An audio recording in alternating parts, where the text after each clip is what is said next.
ವೀಕ್ಷಕರೇ, ಜನಧ್ವನಿ ನ್ಯೂಸ್ಗೆ ಸ್ವಾಗತ.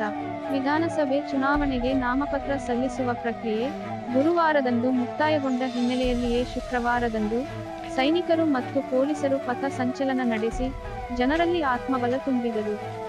ತಾಲೂಕಿನ ಗೊರಬಾಳ ಗ್ರಾಮದಿಂದ ಆರಂಭವಾದ ಪಥ ಸಂಚಲನ ಅಲ್ಲಿಂದ ರಾಷ್ಟ್ರೀಯ ಹೆದ್ದಾರಿ ಮಾರ್ಗವಾಗಿ ಅಲಂಪೂರಪೇಟೆಗೆ ಆಗಮಿಸಿತು. ಅಲ್ಲಿಂದ ಕಲೆ ಮತ್ತು ಸಾಂಸ್ಕೃತಿಕ ಸಂಸ್ಥೆಯ ಎಸ್ಯೋ ಶಾಲೆಯ ಮಾರ್ಗವಾಗಿ ಪಶು ಚಿಕಿತ್ಸಾಲಯ, ಬನ್ನಿಕಟ್ಟಿ ಪೊಲೀಸ್ ಬಯಲು, ಸುಭಾಷ್ ರಸ್ತೆ, ಮಹಾಂತೇಶ ಚಿತ್ರಮಂದಿರ, ನಗರಸಭೆಯ ಕಾರ್ಯಾಲಯ, ಕಂಠಿ ಸರ್ಕಲ್ ಮಾರ್ಗವಾಗಿ ಮರಳಿ ಪೊಲೀಸ್ ಠಾಣೆಗೆ ಆಗಮಿಸಿತು.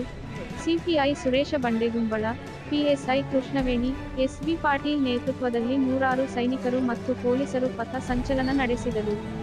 ವರದಿಗಾರರು ನಬಿ ಹುಣಚಗಿ, ಜನಧ್ವನಿ ನ್ಯೂಸ್ ಇಳಕಲ್.